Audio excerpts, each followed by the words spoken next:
এখন যা পরিস্থিতি বিশেষ করি মদে আর পণ প্রথা সবলে বেশি আমরা সমাজকে সেই গড়র লাগলে মুনগা গাছে অবস্থা যে শোন হই কখন যে হাওয়ায় ন বিনা হাওয়ায় গিরি যাতে কোনো ঠিক ঠিকান নাই তো তেসনে আমি একটা পণ প্রথা লেকে কিনা হয়ে কতনা মানুষের হাইরান কতনা অসম্মান সেইটাকে একটা গীত গাও আর একটা মদ খাইকে দুইটা গীত গাইকে আমি নিজে পাইটা থুম দেবেই তাকর পরে এক মহিলা শিল্পী তাকর পরে রামকৃষ্ণ মাতো আছে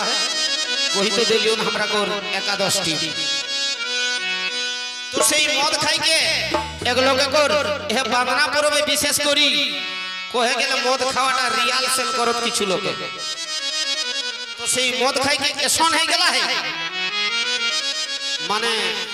কাকু চিনহেই পারে নাতালে বেনাতা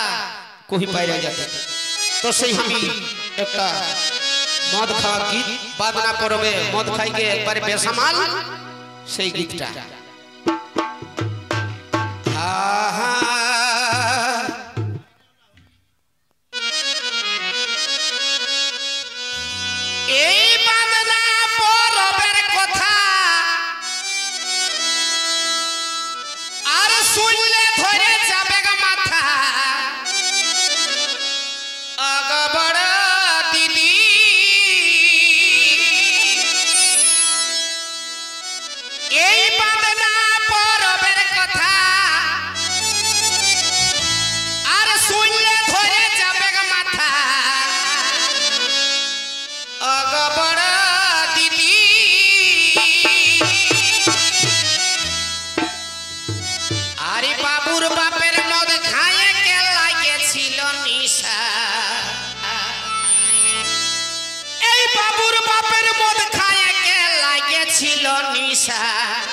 ধনকবি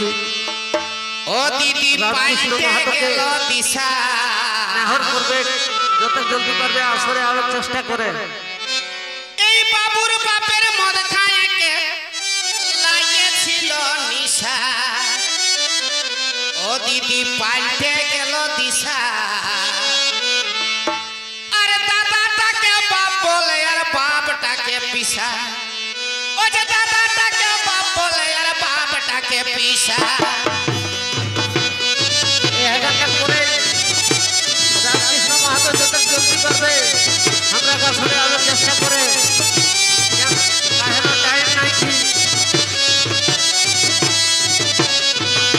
দাদাটাকে বাপ বলে আর বাপটাকে পিসা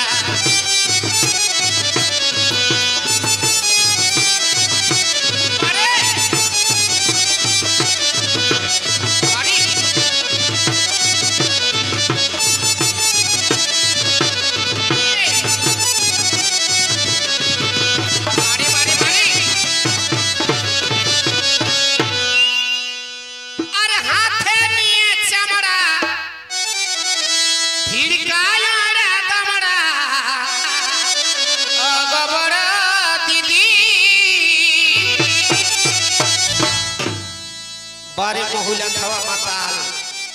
ओ जे हाथे निये चमड़ा अरे भिड़काया रा दमड़ा अगबड़ दीदी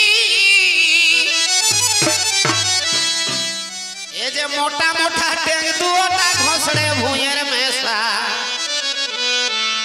अरे मोटा मोटा टेंग दुओटा घोसड़े भुइयर में सा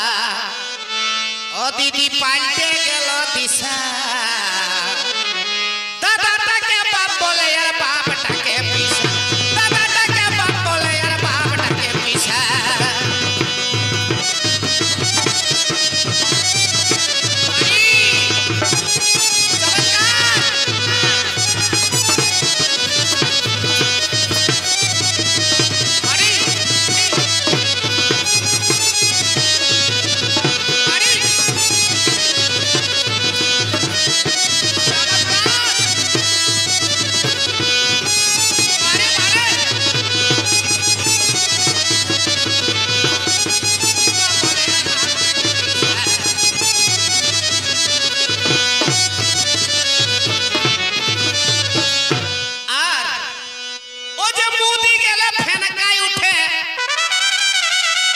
যে দেখে তার কাই ছুটে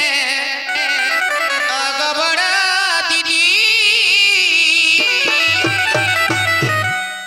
একটু বেশি হলে ফেনকা তো উঠবে কি সেই সাবন গুড়ি লাহে দিলে যেরকম হয় আর মুদি গেলে ফেনকাই উঠে যে দেখে তার কাই ছুটে অগবড় দিদি কোন সময়ে বেহুশ হয়ে বন্ধ হচ্ছে রাসা আর কোন সময়ে বেহুশ হয়ে বন্ধ হচ্ছে রাসা ও দিদি পাল্টে গেল দিশা আর লাগে গেল নিশা দাদাটাকে বাপ বলে আর বাপটাকে পিসা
ও দিদি লাগে গেল নিশা আহা পাল্টে গেল দিশা দাদাটাকে বাপ বলে আর বাপটাকে পিসা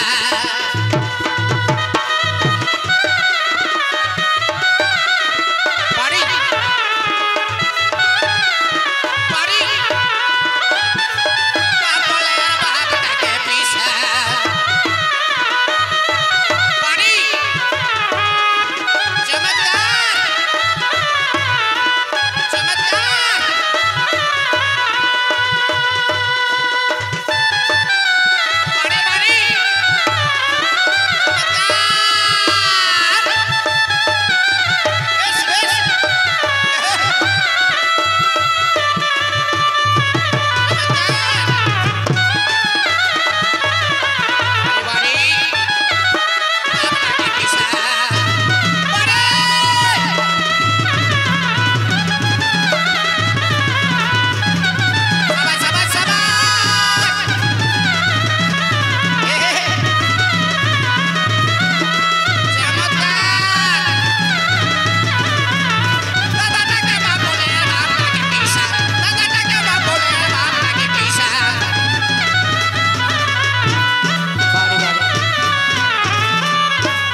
একর পরে